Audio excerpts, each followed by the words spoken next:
चलिए स्टार्ट करते हैं आज का सेशन। आज के सेशन में हम देखने वाले हैं प्रैक्टिकल नंबर 12, जिसका टाइटल है changing the case of selected text in document file of MS word 2007।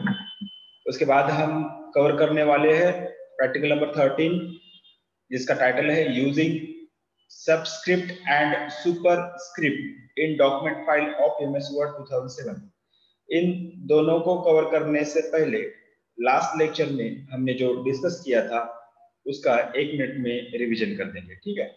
तो लास्ट लेक्चर में हमने प्रैक्टिकल नंबर 11 को कवर किया था, जिसका टाइटल था dividing a page into column in document file of MS word 2007।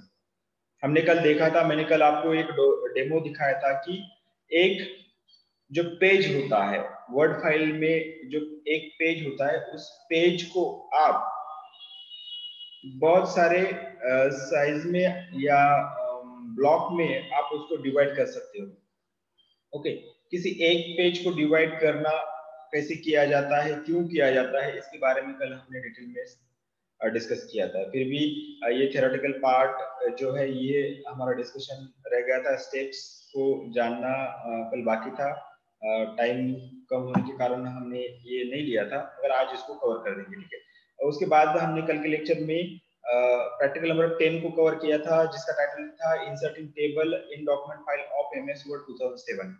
किसी एमएस वर्ड डॉक्यूमेंट फाइल में टेबल को कैसे इंसर्ट किया जाता है, क्यों किया जाता है, किस प्रकार से किया जाता है, उसकी स्टेप्स क्या है, इन सभी बातों के ऊपर हमने डिस्कशन किया था। मैंने कल आपको इसके बारे में भी एक डेमो दिखाया था। वो डेमो देख के आपको समझ में आया होगा कि किसी भी वर्ड फाइल में हम टेबल को कैसे इंसर्ट कर सकते हैं। ओके, उसके बाद कल के लेक्चर में हमने देखा था inserting header and footer in document file of MS word 2007, जो प्रैक्टिकल 9 का टाइटल था ये। कल हमने देखा था कि हीडर को कैसे एक्टिव करें, फुटर को कैसे एक्टिव करें। हीडर और फुटर हम किसके लिए, किस कारण हम इसको यूज कर सकते हैं, हम हीडर में क्या क्या डेटा इंटर कर सकते हैं, किसके लिए हम इसको यूज करते हैं, फुटर किसके लिए यूज करते हैं, ये सब हमने कल डिस्कस किया था। आप हीडर एंड फुटर में क्या क्या इंक्लूड कर सकते हो, तो हमने देखा था page number, date and time, company का logo, document title, authors name. Okay, इनमें से कोई भी आप as a footer header data insert कर सकते हो। इसके अलावा यदि कोई ऐसा कंटेंट या वर्ड या सेंटेंस आपको इंसर्ट करने की इच्छा हो तो आप वो भी कर सकते हो। ओके, हीडर की जो स्टेप्स हमने देखे थे, टोटल 6 स्टेप्स में हीडर की फुटर को इंसर्ट करने की हमने 6 स्टेजेस या स्टेप देखे थे। यही स्टेप हम जस्ट नाम बदल के हम फुटर को भी अप्लाई कर सकते हैं। वही सेम टैब है, वही ब्लॉक है, वही स्टेप है, वही ऑप्शन है, सिर्फ नाम चेंज है। हीडर की जगह पर आपको फुटर ये लिखना होगा।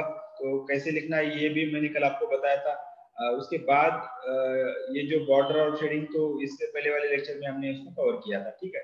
तो आज हम देखेंगे ये इसका जो एक्सप्लेनेशन बाकी था, dividing page into columns in document file of MS word 2007। इसको फिर से मैं यहाँ पे रिपीट करूंगा। फोकस करना इस स्लाइड के ऊपर, जो सेंटेंस या पैराग्राफ हमने यहाँ पे इंक्लूड किया है, तो उसको रीड करेंगे, उसको समझ लेंगे, ठीक है। The columns option helps to divide the document page, okay, document file page before typing or after typing। Typing करने के बाद या टाइपिंग करने से पहले आप किसी भी डॉक्यूमेंट फाइल को अलग अलग पार्ट्स में उसको डिवाइड कर सकते हैं with the help of this option. Okay, कौन सा ऑप्शन? कॉलम्स वाला ऑप्शन की मदद से आप एक डॉक्यूमेंट फाइल को अलग अलग पार्ट में आप उसको डिवाइड कर सकते हैं बिफोर टाइपिंग और after typing into 2 or more separate section that we can type our data in the separated section। okay, जिसकी मदद से अगर आप 2 या 3 कॉलम में एक पेज को डिवाइड कर सकते हो, तो एक एक कॉलम में आपको उसको टाइप करना पड़ेगा। आपका डेटा क्या कैसे इंसर्ट होगा, एक एक कॉलम में वो इंसर्ट होगा। एक कॉलम पूरा होने के बाद जब आप टाइपिंग आपकी जारी रहेगी, तो जो एक कॉलम पूरा होने के बाद जो टाइपिंग का जो वर्क है वो दूसरे कॉलम से स्टार्ट होगा। दूसरा कॉलम अगर कंप्लीट होता है तो वो तीसरे कॉलम से स्टार्ट होगा। आप एक पेज को कितने भागों में उसको डिवाइड करते हैं, उसके हिसाब से वो टाइपिंग की एक्टिविटी चलती रहेगी। Okay, we can divide a page into 1 to 14 section. अब सबसे इंपॉर्टेंट बात ये है कि आप किसी एक वर्ड फाइल को कितने पार्ट्स में डिवाइड कर सकते हो। आप तो एक यानी कि कोई एक तो कॉलम होता है, एक कॉलम मींस एक पूरा पेज होता है। जो वर्किंग एरिया में आपको पेज दिखाई देता है तो वो बाय डिफॉल्ट 1 कॉलम होता है। मगर आपको यदि 2 कॉलम करना चाहते हो तो आप 2 कॉलम कर सकते हो, 3 कॉलम कर सकते हो, 4 कर सकते हो, 5 कर सकते हो। ऐसे कितने डिजिट तक आप उस कॉलम बना सकते हो किसी एक पेज के ऊपर, तो उसका आंसर है 14 सेक्शन। मींस एक पेज में आप 14 ब्लॉक बना सकते हो, 14 कॉलम्स बना सकते हो, और उन्हीं 14 कॉलम्स में आप अपना डेटा या टाइपिंग जो है वो उसका काम आप कर सकते हो। तो मिनिमम और मैक्सिमम कॉलम्स लिमिट कितनी है, मिनिमम कितनी है तो 1 और मैक्सिमम कितनी है 14। अगर आप में से किसी को अगर एक पेज को अगर 15 भागों में डिवाइड करना है तो वो पॉसिबल नहीं होगा, क्योंकि यहाँ पे बाय डिफॉल्ट जो सेक्शन की लिमिट है वो है 14 सेक्शन। मींस 14 कॉलम्स तक आप एक पेज को डिवाइड कर सकते हो। यहाँ पे ये एमसीक्यू क्वेश्चन के लिए बहुत ही इंपॉर्टेंट है, इसको याद रखना कि a page can be divided into dash section, maximum dash section, तो वहां पे आंसर होगा 14। Okay, the option is used for professional writing like book, news, article, research paper, report, etc. अब ये जो कॉलम वाला ऑप्शन है वो कौन यूज करता है? जनरली आप अगर जनरल वर्क करते हो किसी वर्ड फाइल में तो उसके लिए आपको किसी पेज को डिवाइड करने की जरूरत नहीं होती। मगर आप यदि कोई जर्नलिस्ट हो या कोई आप राइटर हो, बुक लिखना चाहते हो, या कोई आप रिसर्चर हो, या आपको कोई रिसर्च पेपर लिखना है, या रिपोर्ट लिखनी है, या न्यूज देना है, तो आप क्या कर सकते हो, इस ऑप्शन का यूज कर सकते हो। मगर कॉमन पीपल के लिए या कॉमन जो जनरल वर्क करता है किसी वर्ड फाइल में, तो उसके लिए ये जरूरी नहीं है। जरूरी किसके लिए? जो प्रोफेशनल राइटर्स है। ओके, प्रोफेशनल राइटर्स में क्या आता है? कोई भी राइटर हो सकता है, बुक राइटर हो सकता है, न्यूज़पेपर का जर्नलिस्ट हो सकता है, ओके, आर्टिकल्स लिखने वाला कोई भी हो सकता है, रिसर्च करने वाला रिसर्चर अपने पेपर्स या रिपोर्ट को इसी अगर उसको अपना काम करना है तो वो क्या कर सकता है, वर्ड फाइल को या वर्ड पेज को जो है वो अलग अलग पार्ट्स में डिवाइड करके अपना डेटा जो है या टाइपिंग का जो वर्क है वो कंप्लीट कर सकता है। ओके, तो कौन यूज करता है ये कॉलम्स वाला ऑप्शन? जनरली कौन यूज करता है ऐसा? अगर मैं आपको क्वेश्चन पूछता हूं तो उसका आंसर आपको देना पड़ेगा प्रोफेशनल राइटर्स। ओके, इसकी मिनिमम और मैक्सिमम लिमिट क्या है? कॉलम्स की मिनिमम और मैक्सिमम लिमिट, मिनिमम 1 है और मैक्सिमम 14 है। ओके, 15 कॉलम्स आप नहीं दे सकते, आप 14 कॉलम तक किसी एक पेज को डिवाइड कर सकते हो। ओके, तो यही बात यहाँ पे इंपॉर्टेंट है। हम स्टेप्स को देखेंगे, steps for inserting columns section. यदि आपको पेज को डिवाइड करना है तो वो स्टेप्स आपको फॉलो करने पड़ेंगे। क्या फॉलो करना पड़ेगा? सबसे पहले तो आपको डॉक्यूमेंट फाइल को एक्टिव करना पड़ेगा। First step, active the document file. After that on the page layout tab, किस टैब में है ये ऑप्शन? तो पेज लेआउट टैब में ऑप्शन है। In the page setup group, किस ग्रुप में है? पेज लेआउट टैब के किस ग्रुप में ये ऑप्शन है? तो पेज सेटअप वाला जो ग्रुप है उसमें ये ऑप्शन है। यहाँ पे जाने के बाद आपको कहाँ पे क्लिक करना है? Click on the down arrow of column option.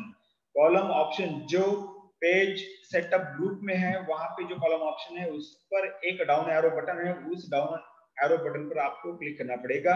और देन नेक्स्ट स्टेप आपको click on the more columns option from the list. जो लिस्ट आपके सामने आएगी उसमें से आपको मोर कॉलम्स वाला ऑप्शन सेलेक्ट करना पड़ेगा और उस पर क्लिक करना पड़ेगा। Then the columns dialog box will be appeared on the screen. Columns का डायलॉग बॉक्स आपके स्क्रीन के सामने अपीयर्ड होगा। Type the number of columns, आपको वहां पे अपने डिजिट टाइप करना है, कितने पेज में आपको डिवाइड करना है, किस पेज को आपने कितने सेक्शन में डिवाइड करना है उसका डिजिट आपको यहाँ पे टाइप करना पड़ेगा। किस डायलॉग बॉक्स में? कॉलम वाले डायलॉग बॉक्स में। Okay, type the number of columns. मान लो कि आपको 4 कॉलम्स वाला पेज चाहिए या 5 कॉलम्स वाला पेज चाहिए, तो आप 4 या 5 वहां पे इंसर्ट कर सकते हो डिजिट, ठीक है। और ये इंसर्ट करने के बाद, डिजिट को इंसर्ट करने के बाद आपको फाइनली क्या करना पड़ेगा, click on the okay button. जो साइड में जो ओके बटन होगा वहां पे क्लिक करना पड़ेगा। The whole document file will be divided into selected columns number. जो आपने कॉलम सेलेक्ट किए थे 4 या 5, उसी के अनुसार वो पूरा पेज जो है वो अलग अलग सेक्शन में, मींस 4 या 5 सेक्शन में वो डिवाइड होगा। ऐसा आपको अपने स्क्रीन पे दिखाई देगा। Then press control plus S for saving the document file. अगर कॉलम को डिवाइड करने के बाद अब आप क्या करोगे, अपना डेटा या टाइपिंग जो है वो काम कंप्लीट करोगे, और काम कंप्लीट करने के बाद आपको फाइनली वो जो आपकी फाइल जो है उसको कंट्रोल प्लस यस प्रेस करके उस फाइल को आपको सेव करना पड़ेगा। तो ये सिंपल सी स्टेजेस या स्टेप्स है किसी भी कॉलम सेक्शन को इंसर्ट करने के लिए पेज में। तो इसका डेमो तो मैंने कल आपको दिखा दिया था। ये फिर से इसका डेमो देखने की जरूरत है या नहीं, ये आप मुझे बोल सकते हो। यदि आप में से किसी को फिर से इसका डेमो देखना है तो मैं फिर से यहाँ पे प्ले करूंगा, यहाँ पे एक्टिवेट करके दिखाऊंगा। अदरवाइज हम नेक्स्ट प्रैक्टिकल नंबर 12 की तरफ जाएंगे, ठीक है। प्रैक्टिकल नंबर 12 अगर आपको लगता है इसका डेमो देखना जरूरी है तो आप मुझे चैट बॉक्स में मैसेज सेंड कर देना, मैं फिर से इसका डेमो आपको दिखा दूंगा, ठीक है। अगर नहीं है तो आगे बढ़ेंगे। तो मैं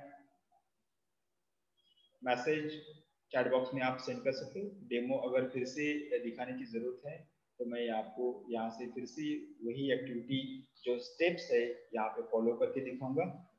अदरवाइज हम क्या करेंगे, नेक्स्ट वाले नहीं है सर, ठीक है। सारिका ने रिप्लाई दिया है, ठीक है। नाजिया भी ओके। तो चलिए आगे बढ़ते हैं, प्रैक्टिकल नंबर 14 की तरफ 12 की तरफ जाएंगे, जिसका टाइटल हमने यहाँ पे लिखा है changing the case of selected text in document file of PMS word 2007। अब इसको जान लेने से पहले हम क्या करेंगे, इसका पहले डेमो देख लेंगे। मैं यहाँ पे वर्ड की जो फाइल है उसको एक्टिव कर देता हूँ। यहाँ पे मैं लिख देता हूँ सारिका शर्मा, ठीक है।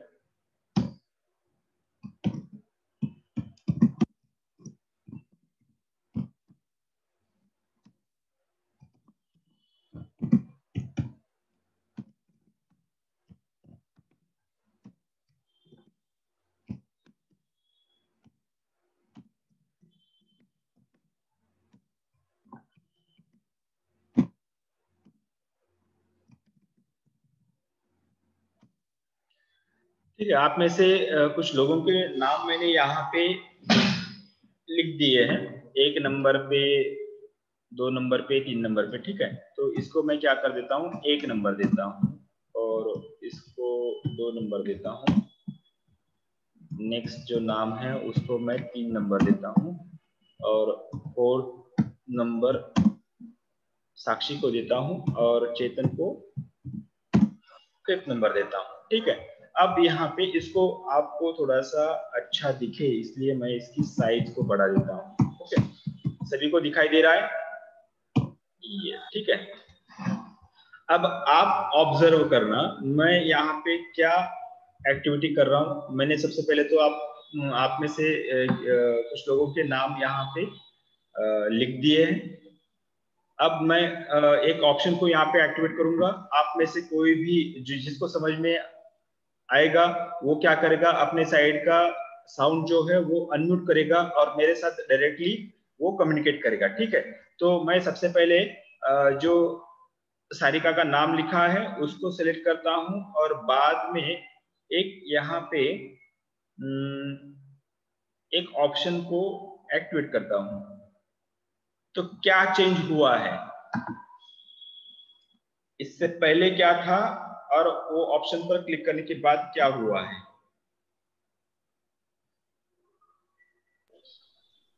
सर फर्स्ट लेटर स्मॉल हो गया और बाकी सब रिमेनिंग लेटर कैपिटल में चेंज हो गए। करेक्ट। इससे पहले कैसा था? इससे पहले सारे लेटर फर्स्ट लेटर कैपिटल थे और सारे लेटर स्मॉल थे। बराबर है, ये उसका रिवर्स हो गया। पहला लेटर जो है वो क्या हो गया, स्मॉल हो गया, और बाकी सब लेटर क्या हो गए, कैपिटल हो गए, ठीक है। ओके, तो ठीक है, ये तो एक एक्टिविटी हो गई। अब नेक्स्ट ऑप्शन को मैं यहाँ पे एक्टिवेट कर देता हूँ, देख लेना।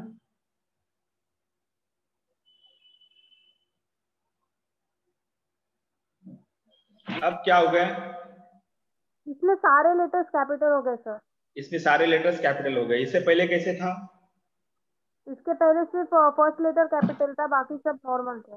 ओके चलो, अब थर्ड वाला मैं ऑप्शन यहाँ पे सिलेक्ट कर देता हूँ और यहाँ पे इस ऑप्शन को include कर देता हूं। अब क्या हो गया? सारे लेटर्स स्मॉल हो गए। इससे पहले कैसे था? फर्स्ट कैपिटल और रिमेनिंग स्मॉल थे बस। बराबर है। अब सब क्या हो गया कि ये ऑप्शन एक्टिवेट करने के बाद सब जो नाम है वो पूरा कैसे होगा? स्मॉल केस में हो गया। ठीक है, नेक्स्ट यहाँ पे जाता हूँ।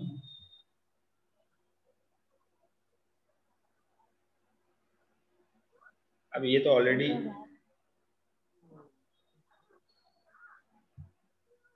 ठीक है, ये तो सेंटेंस केस में आएगा। ठीक है, अब यहाँ पे तो ऑलरेडी मैंने उसी फॉर्म में लिखा है, तो यहाँ पे ज्यादा कुछ चेंजेस आपको नहीं दिखाई देंगे, क्योंकि कैपिटल। अब यहाँ पे मैं क्या करता हूँ, थोड़ा सा दूसरा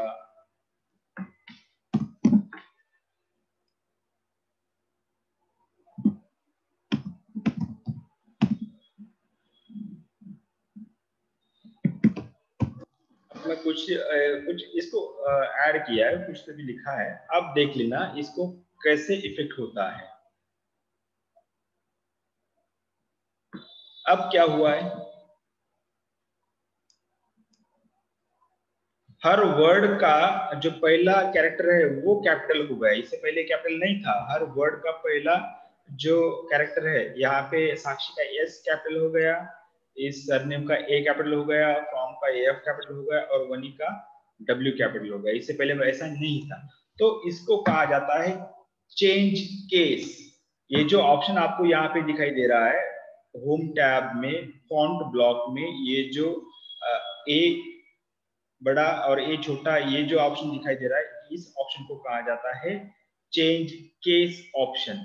चेंज केस ऑप्शन यहाँ पे अब यहाँ पे तो ये बात तो समझ में आ गई। इसका थ्योरेटिकल पार्ट देख लेंगे, चेंज केस एग्जैक्ट है क्या। ओके, चेंज केस एग्जैक्ट, इसको यहाँ से हम समझ लेंगे। Okay, the change case option helps to convert the all selected text into 5 types of cases, such as sentence case, upper case, lower case, capitalize each word, and toggle case. It does not apply on the numbers. अब ये जो है, जो आपने जो data insert किया या जो कुछ वर्ड या सेंटेंस या पैराग्राफ आपने वर्ड और फाइल में इंसर्ट किया है, उसके किसी एक सेंटेंस को या वर्ड को अगर आपको उसका केस चेंज करना है, तो आप इस चेंज केस वाले ऑप्शन की मदद से उसका केस जो है वो चेंज कर सकते हैं।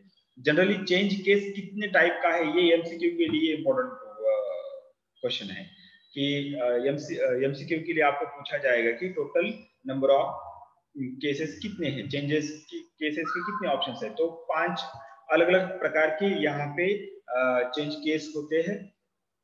वो 5 कौन से टाइप्स है, तो सबसे उसमें है सेंटेंस केस। इसमें क्या होता है, सेंटेंस, यदि सेंटेंस कैसा होता है देख लेना कि सेंटेंस का पहला जो वर्ड होता है, उसका पहला जो कैरेक्टर होता है वो क्या होता है, वो कैपिटल होता है और बाद में पूरा वो स्मॉल लेटर्स में पूरा सेंटेंस जैसे आप लिखते हो, वो तो पता होगा आप सेंटेंस कैसे लिखते हो। उसी प्रकार से जैसा सेंटेंस होता है उसी फॉर्म में ये ऑप्शन अपने डेटा को या अपने जो टाइपिंग वर्क है उसको कन्वर्ट कर देता है। अपर केस, ये जो दूसरा पार्ट है चेंज केस में, दूसरा जो टाइप है अपर केस, ये क्या होता है, यदि आपका डेटा पूरा स्मॉल केस में है और उसको आपको अपर केस में यानी कि कैपिटल केस में अगर आपको करना है पूरे सेंटेंस को या पूरे वर्ड को, तो आप इस सेकंड वाला जो टाइप है चेंज केस का, उसका इस्तेमाल आप कर सकते हो।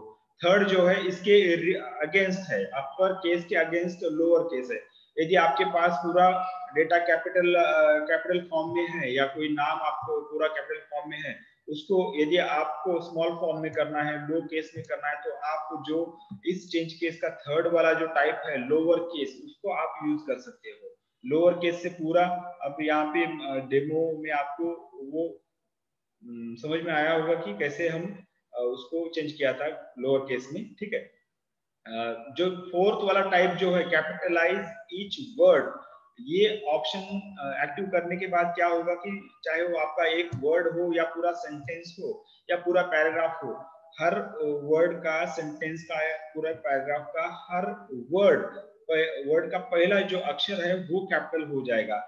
यहाँ पे इसका मीनिंग ही इसके नाम से इसका मीनिंग आपको समझ में आया होगा कि कैपिटलाइज ईच वर्ड, हर शब्द का पहला जो कैरेक्टर है वो क्या होगा, कैपिटल फॉर्म में या अपर केस में आपको वो दिखाई देगा। ओके, और जो लास्ट वाला जो है, इसके अगेंस्ट, जो कैपिटलाइज ईच वर्ड के अगेंस्ट जो है वो टॉगल केस होता है। टॉगल केस में देख लेना कि टॉगल केस में पहला जो कैरेक्टर होता है वो क्या कैसा होता है, स्मॉल होता है, और बाकी सब अपर केस में होता है या बड़े फॉर्म में आपको वो नजर आएगा।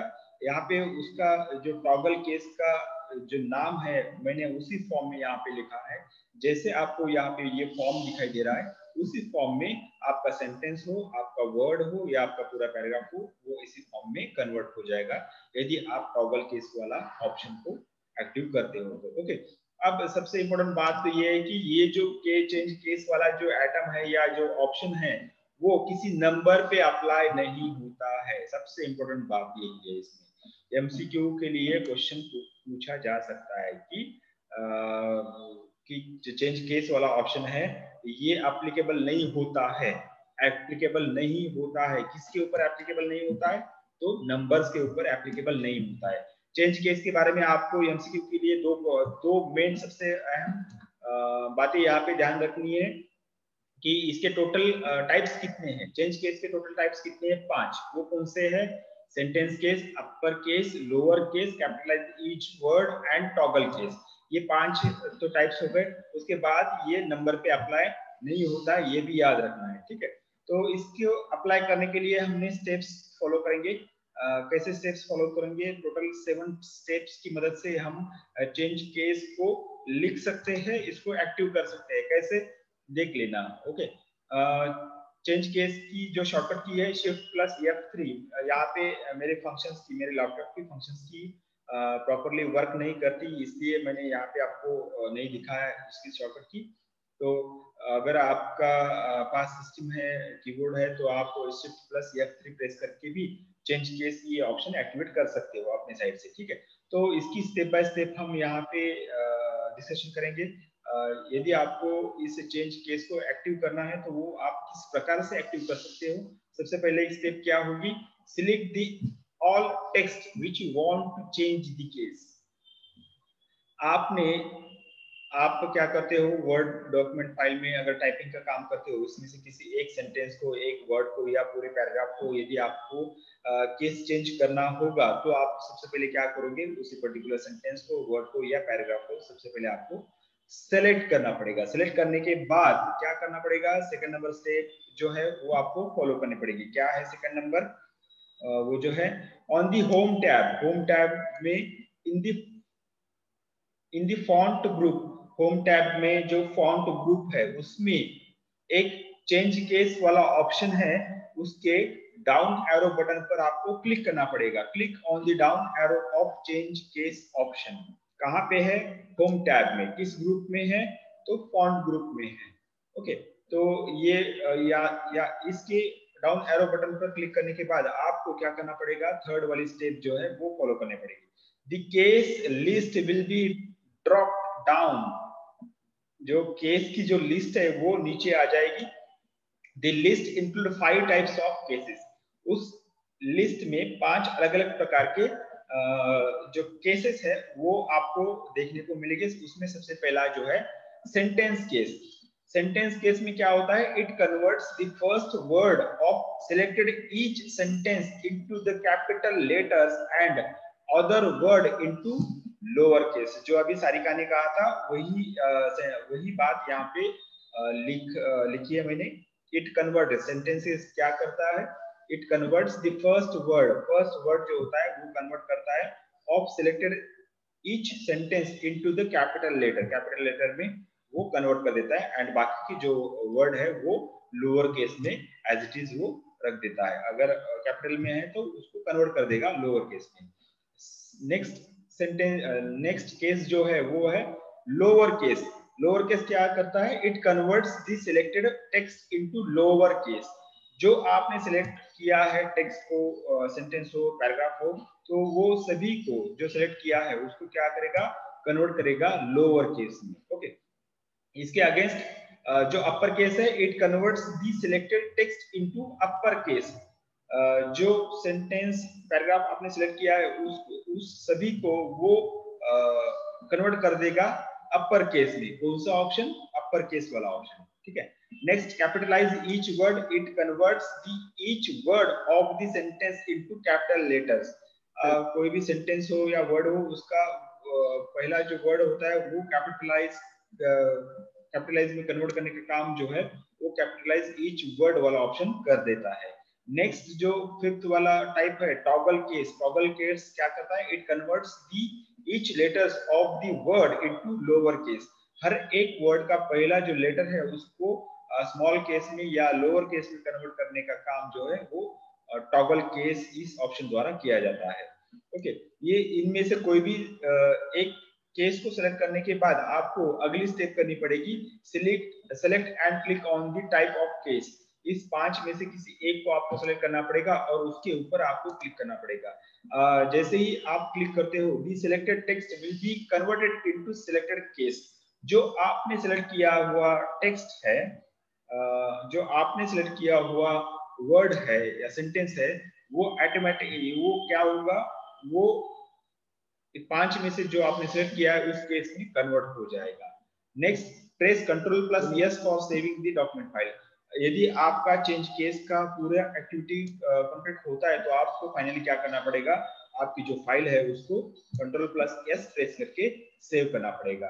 ओके, यहाँ पे मैंने आपको दिखाया था कि जो हमने यहाँ पे नाम लिखे थे, अब देख लेना होम टैब में जो फॉन्ट ब्लॉक है, फॉन्ट ब्लॉक के अंदर ये जो चेंज केस वाला ऑप्शन है, इसके साइड में जो आपको दिखाई देता है वो इसका डाउन एरो बटन। इस पर क्लिक करने के बाद जो ये ड्रॉप डाउन लिस्ट आपके सामने आई है उसमें से ये 5 केस टाइप है। इसमें से आपको जो सिलेक्ट करना है वो आप सिलेक्ट कर सकते हो। मान लो कि इसको अगर मैंने सिलेक्ट किया तो यहाँ पे मैं लोअर केस को सिलेक्ट करूंगा, तो यहाँ पे लोअर केस सिलेक्ट करने के बाद उस पर क्लिक करना पड़ेगा। ऑटोमेटिकली जो सिलेक्टेड नेम है वो लोअर केस में चला जाता है। अब ये जो थर्ड वाला नाम है, इसको अगर मुझे चेंज करना है तो मैं फिर से इसी ऑप्शन में जाऊंगा, यहाँ पे अपर केस सिलेक्ट करता हूँ तो वो नाम सब अपर केस में चला जाता है। ठीक है, तो यहाँ पे आपको ये समझ में आया होगा। आगे बढ़ते हैं। आगे अभी 5 मिनट बाकी है, तो ये तो समझ में आ गया। अब जाएंगे हम using superscript and subscript in document file of MS word 2007। यहाँ पे सुपरस्क्रिप्ट और सबस्क्रिप्ट, यहाँ पे 2 अलग ऑप्शन हैं जिनका इस्तेमाल स्पेशली मैथमेटिकल या साइंटिफिक रीजन या जो साइंस फील्ड के स्टूडेंट है उनके लिए ये अधिकतर यूज होता है। जनरली कॉमर्स फील्ड के लिए इसका यूज नहीं होता, मगर फिर भी अगर किसी आपको कोई इक्वेशन लिखना है या कोई फॉर्मूला लिखना है तो उस वक्त हम इस दोनों में से कोई भी ऑप्शन को हम क्या कर सकते हैं? यूज कर सकते हैं। तो देखेंगे using superscript and subscript in document file of MS word 2007, जो प्रैक्टिकल नंबर 13 है हमारा। तो पहले हम फोकस करेंगे सबस्क्रिप्ट के ऊपर।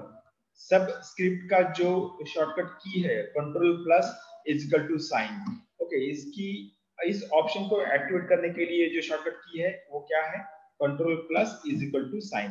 अब इस ऑप्शन का यूज क्या है, इसका थ्योरेटिकल बैकग्राउंड देख लेंगे पहले। Okay, the subscript option helps to convert the selected text or number into small letter below the baseline। अब सबसे पहले तो बात समझ लेना कि ये जो ऑप्शन है ये किस पर वर्क करता है? The superscript sorry subscript option helps to convert the selected text or number. Text और नंबर, ये ऑप्शन जो है ये टेक्स्ट पे भी काम करता है और नंबर के ऊपर भी काम करता है इनटू स्मॉल लेटर्स। अब इन टेक्स्ट हो या नंबर हो, उन टेक्स्ट को या नंबर को किस में कन्वर्ट करता है? स्मॉल लेटर्स में, below the base line. Below the base line में कैसा होता है कि जब आप टाइपिंग करते हो तो एक पर्टिकुलर फॉर्म होता है, बेस लाइन के ऊपर ही सब लिखा जाता है। जैसे कि आपकी नोटबुक होती है, आप जो आपकी इंग्लिश हैंडराइटिंग है आप लाइन के ऊपर लिखते हो, ओके, लाइन के ऊपर एक आप लिखते समय आपको वो ऑब्जर्व किया होगा कि आप लाइन के ऊपर आप लिखते हो, तो उसी प्रकार से टाइपिंग जब आप करते हो इस वर्ड फाइल में, तो एक पर्टिकुलर इंडिविजुअल लाइन होती है, उस लाइन के हिसाब से वो पूरा टाइपिंग का काम कंप्लीट होता है। मगर उस टाइपिंग के नीचे यदि आपको कुछ लिखना है, उस बेस लाइन के नीचे अगर आपको कुछ लिखना है, तो वो लिखने के लिए या उसको एक्टिवेट करने के लिए आपको सब स्क्रिप्ट वाला ऑप्शन जो है वो एक्टिव करना पड़ेगा। कहाँ पे? ये क्या कन्वर्ट करता है? इस टेक्स्ट को भी कन्वर्ट करता है और नंबर को भी कन्वर्ट करता है। किस में कन्वर्ट करता है? Into small letters below the base line. ये स्मॉल लेटर्स में बेस लाइन के बिलो ये कन्वर्ट करता है। शुभम या शंतनु जो कुछ है जो ऑपरेट कर रहा है स्क्रीन को, अब फिर से ये गलती नहीं होनी चाहिए, ठीक है। Next, it is used for writing scientific formulas, for example H2O।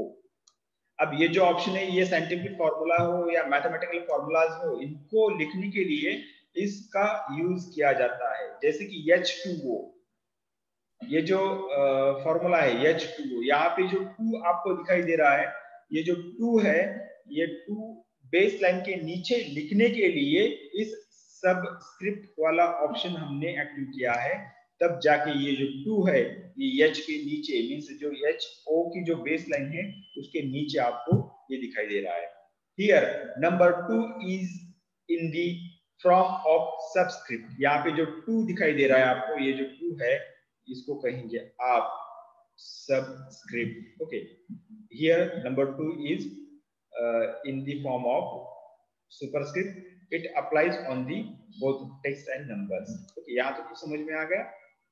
अब 1 मिनट से भी कम टाइम बचा है, हमारा नेक्स्ट जो कंटेंट है वो तो आज कवर नहीं होगा, हम इसको कल कवर करेंगे। तो आज हम प्रैक्टिकल नंबर 13 तक पहुंच गए हैं और कुछ बाकी है। इस वीक में तो अपना ये पूरा प्रोग्राम जो है प्रैक्टिकल का वो खत्म हो जाएगा। बाद में क्या करना है वो बोल दूंगा, उससे पहले मैं आपकी यहाँ पे अटेंडेंस लगाना चाहूंगा। अटेंडेंस आज हमारे साथ जो है आदित्य, आकांक्षा, चेतन, दीक्षा, दीपाली, दीप्ति, गणेश, जयंत, कल्याणी, महिमा, मीनल, मृणाली, नलू, नाजिया, प्रज्ञा, प्रगति, प्रांजू, रिद्धि,